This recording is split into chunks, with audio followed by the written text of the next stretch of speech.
Hey, welcome back. Thanks for tuning in. As always, it's really great to see you.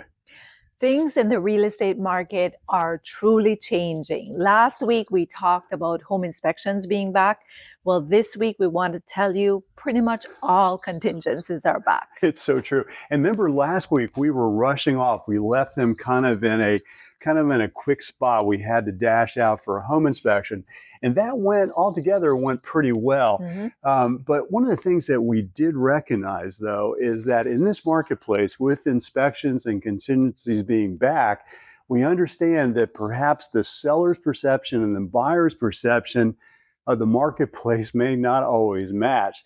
So again, we went through, there was issues discovered within the home inspection.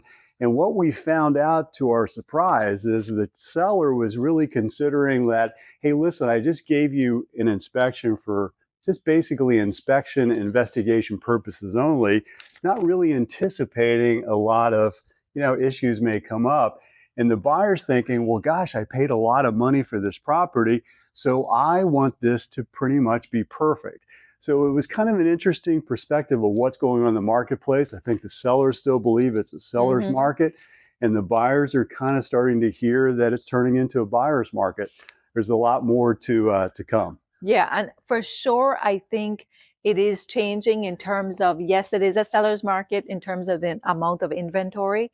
But I think because buyers are paying 7% and up on Yeah, mortgages, yeah. they want that value and they want the homes to be in great condition. I actually heard an interesting statistic from National Association of Realtors, which said that 25% of all home sales are multiple offers. Wow. So that's not the huge Yeah. 50% we were seeing And we're pandemic. still seeing some of those, but it's not as prevalent as it was Not as before. prevalent. And the ones, and even they said it in the report, that the ones that they are seeing that on, guess what? Condition. Yeah. It's They're immaculate properties that obviously there's nothing to be done, and all these upgrades added in. Those are the ones that are seeing the multiple offers. Yeah, which is that's the suggestion we always give to our sellers. I mean, certainly price it properly, but the condition really needs to be first rate, For doesn't it? sure. And the Yeah, other thing we're seeing is sale of home contingencies. And yeah, we saw it representing a buyer, and we also saw it representing sellers. yeah, So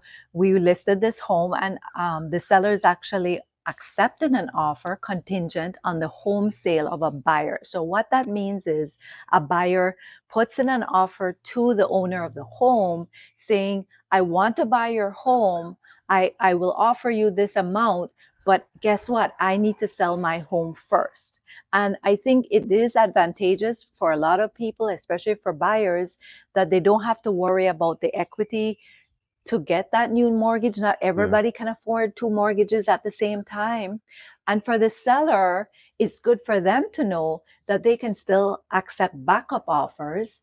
And in the event they do get a second offer, they can then just give notice to the buyer, hey, you either remove that contingency or I'm going to go with the second buyer. Yeah, it really opens up a lot of opportunities because we feel like the market did kind of stall. Well, it really has stalled because a lot of sellers just didn't know where they were going to go, Mm-hmm. and that they were a little concerned. Well, I do have to sell my home first, Yes. but if I put my home on the market for sale and it does sell, which it's going to sell, Mm-hmm. where do I go? So I think it Correct. does give that buyer, I mean, that seller that needs to be a buyer, it gives them an opportunity to get their house on the market. And in this environment that we're starting to see, it gives them the chance to make that offer contingent on the sale of the property. For And for sure. us, it worked out very smoothly. Yes. There were a lot of good Yes. agents that were involved. We always think that's important. But there also was a lot of preparation on the end. The buyer that came to our listing had this house to sell outside of the area, all the way across on Mm-hmm. the West Coast, Mm-hmm. actually. And there was a great agent out there on the West Coast, a lot Yes. of preparation there. Their buyer agent that we worked with here in the Northern Virginia area, very good. And we tried to prep our seller as to what to Yes. expect. So it Yes. worked out very well. Yes. And I think you're going to see more of that. Well, there's a lot going on also in the coming week with regard to the economy. And I listened to my good buddy Kai Risdall last evening on Marketplace on NPR. And it was kind of the overview that we're getting is that the economy is kind of starting to flatten a little bit. and that perhaps some of the measures that have been put into place are starting to work and giving the economy maybe that indication that inflation, the high inflation rates, may be kind of curbing off a little bit. So there's a lot to come. We're very excited. Next week, June the 12th, two important reports.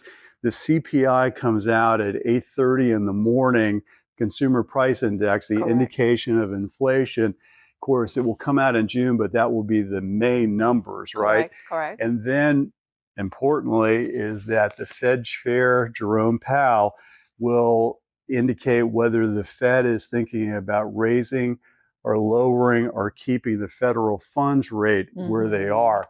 A lot of anticipation is that it will just stay where it is, even though there's good economic numbers and there's an indication inflation is kind of coming down, and maybe wait until the next report for them to start lowering. So there's a lot to come, and we're really excited to bring that to you next week as well.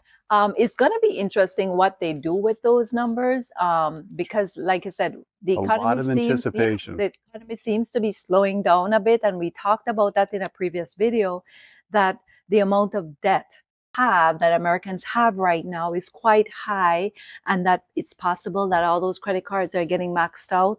They can't afford. And so finally the purchasing power is less, and things are going to slow down, and that's going to help the federal funds rate to actually, they may consider lowering it. Yeah, that's true. Yeah, interesting enough, Kai Rizal also was talking about just the jobs reports that are out now, and the fact that employers, it's starting to stabilize, right? So we're not seeing these gigantic hiring trends, this frenzy to get people into the companies.